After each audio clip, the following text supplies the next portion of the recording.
You're listening to Morning Inspiration Radio Show. MorningInspirationRadioShow.com. Now here's your host, Dial Tone, the producer. All right, ladies and gentlemen, you know what time it is. It's time for another inspirational guest. And today's guest is no stranger to Morning Inspiration Radio Show. I'm really excited to hear what this guest has been up to. He was a guest last year on the show. He had a beautiful novel that took us on a journey into his imagination and creativity, and it was called Origins. If you don't remember that interview, you want to go check it out from last year. It goes by the name of Chris Laird, and he is back again with a brand new novel. This creative mind hails from Detroit City. I always call people from Detroit my cousins because they right down the street from Chicago. Not literally, but you know what I'm saying. Today, he's going to be on the show with your boy, Dow Tony, producer, and he's going to tell us what's going on with him that is new and what is going on with this brand new novel. Ladies and gentlemen, want you to put your hands together and give it up for my special guest, none other than author Chris Laird. Welcome back to Morning Inspiration Radio Show, my friend. Hey, thanks a lot, brother, man. I really appreciate it. No problem, no problem. Now, you were on the show last year for your novel Origins, which did really well, and a lot of people were interested in this novel, and it was very creative. You wrote a part 2. What is this book? What's the name of it, and how does this bring us all full circle from the first novel? Yeah, so the sequel is called Eternity's Past, the Reign of Xona. And basically in this novel, Xona was killed in the first novel. Actually, Stratford's wife killed Xona. But Xona had this exotic power, and so did Michael Stratford, the captain. But in the first novel, the power was taken away from them. It was taken away from Stratford by Aureus. And Aureus is a guardian of the universe, guardian of heaven, and things like that. So he had to take the power of God away from him. But as we see in the second novel, that power just kept slowly growing back inside. So it's like, you go in the garden, you had to pull up the weeds every week. Right. Same concept here. The power was taken away, but it was slowly growing back. So it's like those weeds, like you take them out, but they're going to grow back. Right. So same thing, same case with these two. But the particle's no longer available. They can't find it. It's just gone. So Aureus made sure that no one can get a hold of this ever again. However, there was an incident back like 800 years ago where the particle was like in this alien compartment, and it somehow got jettisoned out of a ship, landed in Antarctica, where Nazi Germany was based. They had a base there. And they tried to open this thing. They couldn't open it because there's like an alien coating. So right. they could not open this container for whatever reason. So Xona, she knows the alien coding. She knows how to open it. So she had to travel back in time to get this alien container. And it's a really funny story because, they're going 800 years in the past. So it's like, they had to get accustomed to the local customs, and they'd never seen money before. Right. Paper money and cars and eating chicken, mashed potatoes. They never had this type of food before. So it's kind of like they're just kind of just barely just getting along in this time period, and Xona has a head start. So when Stratford follows her into the past, Stratford takes his wife and his crew with him. Right. They're like so behind, like they don't even know where she is. Yeah, so this is like major culture shock. Right. And like, how are we going to find her and all this? But I mean, the story is really, really fast. It's a really fun story, though. So tell the listeners, because when you wrote Origins and you brought Xona to life for all of the people who fell in love with her character, tell the people what was your thoughts as it goes to writing the sequel. Like, how much fun were you looking to have, or did it just turn out to be a fun write, a fun story to write, or was it like, I'm going to have fun with this second one? You know what, man? It was so much fun to write, and I even told myself it's going to be a lot of fun writing this because I like time travel. Right. So I just like the unknown and going back in time and changing things will affect the future, and Like if I go back in time, like if I went back in time right now and talked to my mother when she was 8 years old, it would have a catastrophic effect on the future. I may not even be born. Right. So it's like crazy things like that. It's just really exciting to write, and it was the same thing in the story. So like everything that they do in the past will have a traumatic effect in the future. So they had to be really careful about what they say and what they do and what they get involved in. So I mean, it was just so much fun to just kind of do all these things, but it was so much fun just to write about them just getting acclimated to the time period. Like they can't count money, so they were trying to get plane tickets. And there was a part where they couldn't count the money. Well, how much is $93? Does anybody know? Is this enough? Or so at the one part they gave the flight person like $20 or something, but they didn't know what paper money was. Yeah. They just gave her money like here's his money. Yeah, you're short $73. Right, you're short. It was like, yeah, well, it's actually $92 for all four of you to go to Chile, so you don't have enough money. Right. So it's things like that. It's just really funny, and they have to figure things out. It was a lot of fun.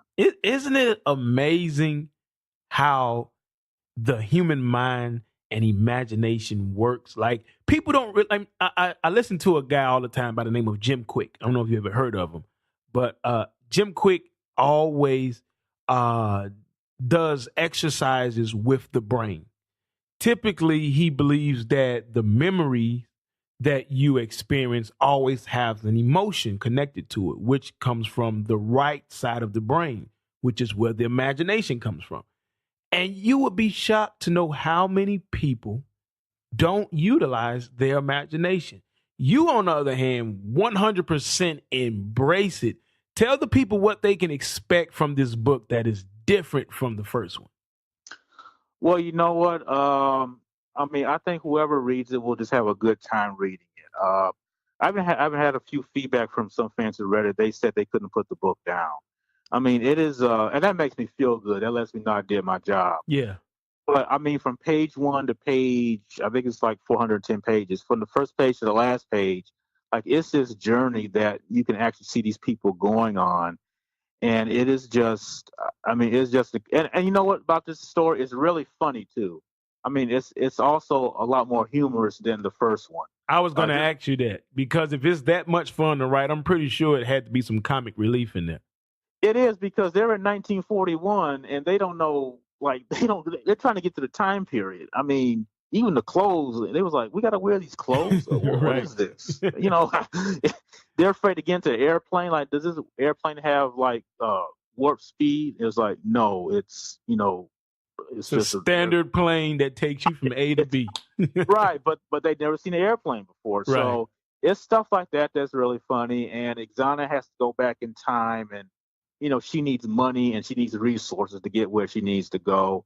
So she kind of finds this rich guy, and she kind of just puts the moves on him, and the guy's enamored with her, and she just tortures the man and makes his life worse than what it already is. And people have to read it, but Xona is like a very aggressive, and she's just mean-spirited person. So I kind of put that in like a it's like a funny context in their relationship. Mm-hmm. She's just using him for his money. So she's just using his money, using his resources, and everything. So, I mean, their dynamic is like really, really humorous.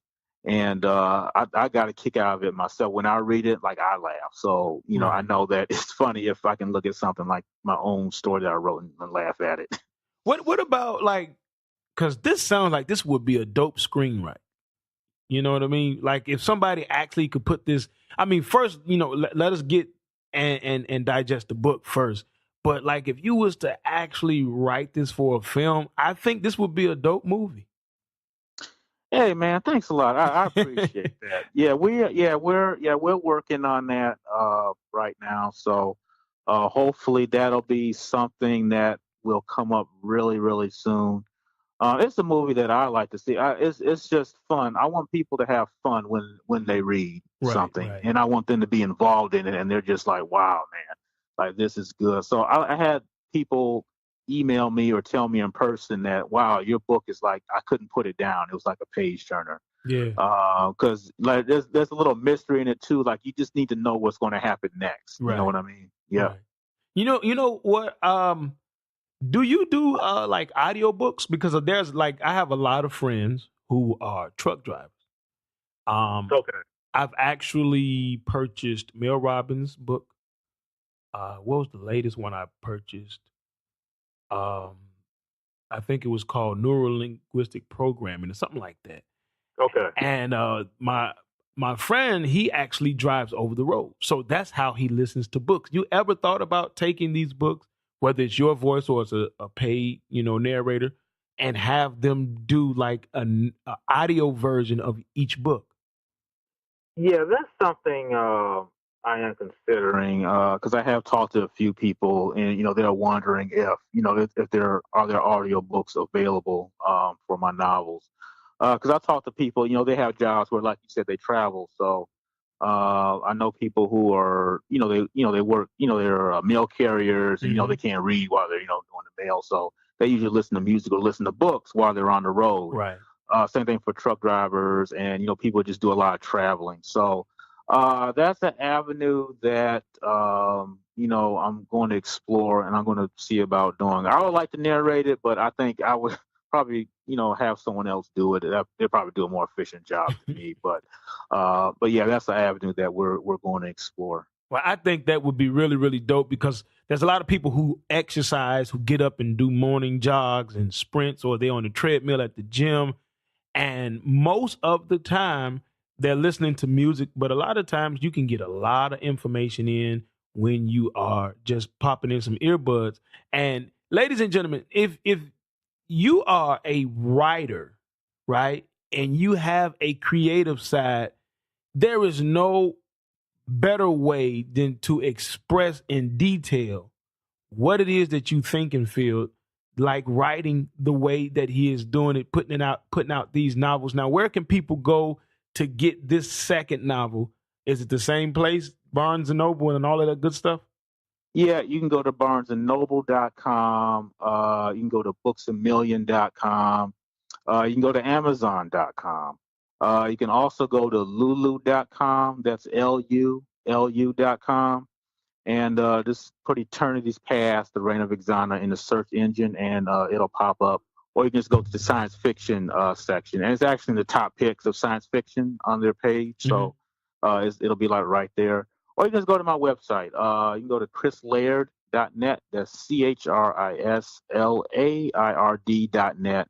And there's a tab at the end that says purchase books. And you can also purchase on the website too. So this book is everywhere, including his website. Ladies and gentlemen, go out and get your hands on this fun sequel to his first book, Origins.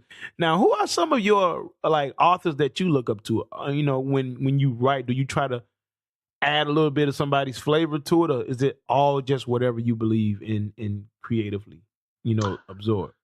You know what? When I was a kid, I used to love Franklin Dixon novels, the Hardy Boys. So I used to read the Hardy Boys all the time. So like a lot of my writing fundamentals, it comes from those novels. A lot of my writing comes from there, but I also like a lot of science fiction writers like Tim Pratt, and I'm reading a book now by a guy named Robert Bofford. It's called Adrift. That's a really good book, and it's something that anybody can read and get involved in. And so I like those science fiction writers where you can read a book and anybody can read it. Where you have some science fiction writers like it's really hardcore science fiction where there's a lot of science and all that stuff. So if you're not really into science and all that, you may get lost. But there's a lot of books out there where it's just like it's a sci-fi story, it's a space opera, but it's fun to read. So I like those writers who make those fun stories, and it's not too science where you just kind of get, oh boy, I have a headache just reading. Right, I don't know what these words mean. So so most of my fundamentals come from Hardy Boys books and just good science fiction writers. Well, I know the people are going to enjoy this sequel to the book Origins. We know that we can find it on Amazon and all of these other digital outlets. Tell everybody your website one more time. Yeah, sure. It's chrislaird.net. So again, that's CHRISLAIRD.net. And like I said, you can purchase the book there. You can read a synopsis, have interviews up there, and a whole lot of other fun stuff. You can look in. I have a book trailer on there too. So just go on there, have some fun, and buy the book. There you go. Enjoy your book. This book, ladies and gentlemen. Now, before I let you go, just like last year, we got to do this. I ask every guest before they leave the show, if you could say one thing to encourage the listeners that's listening today, what would that be? Well, I do have a bit of advice. I did an interview earlier today, so I don't want to repeat the same thing I said earlier in another interview. But I will say this. I think everybody has their pilot light. So we know there's a pilot light in the furnace. Right.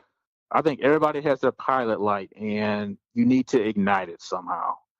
You need to be inspired. So do whatever it takes to get that pilot light going. And once you get that going inside you, like, you'll be excited to start a new adventure in your life, whether it's writing a book or starting a business, starting a new job, going to a new relationship, or just traveling. I mean, just doing something new. But that pilot light stays dormant. A lot of people, it's never on. It's just kind of, I'll turn it on one day, right, whatever. But that one day may never come.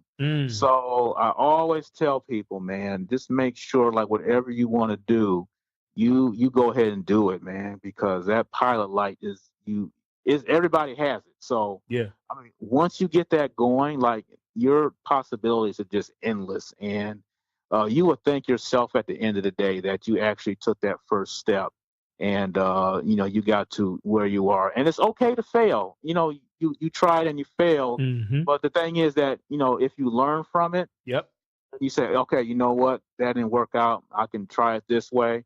But the thing is to never give up. I know the Marines say that, like, they just don't quit. Just don't quit. So that's my inspiration for today, is just keep that pilot light going, man. And if it's not lighting now, light it today. Great words of advice, ladies and gentlemen, from my special guest, Chris Laird, author Chris Laird, with the sequel to his first novel, Origins, and it is available on his website, Amazon, Barnes & Noble, any digital download just about, Lulu.com? Lulu.com. Yeah. Lulu.com. Ladies and gentlemen, go out and purchase this sequel. Enjoy you a good read. Do something simple, that normal people don't do anymore. Cut off the internet. Sit down and read a book and enjoy yourself. Thanks a lot, Chris, for being today's guest and being a part of the show. Thanks a lot, brother. Had a good time. Yes, sir. And you're welcome back anytime.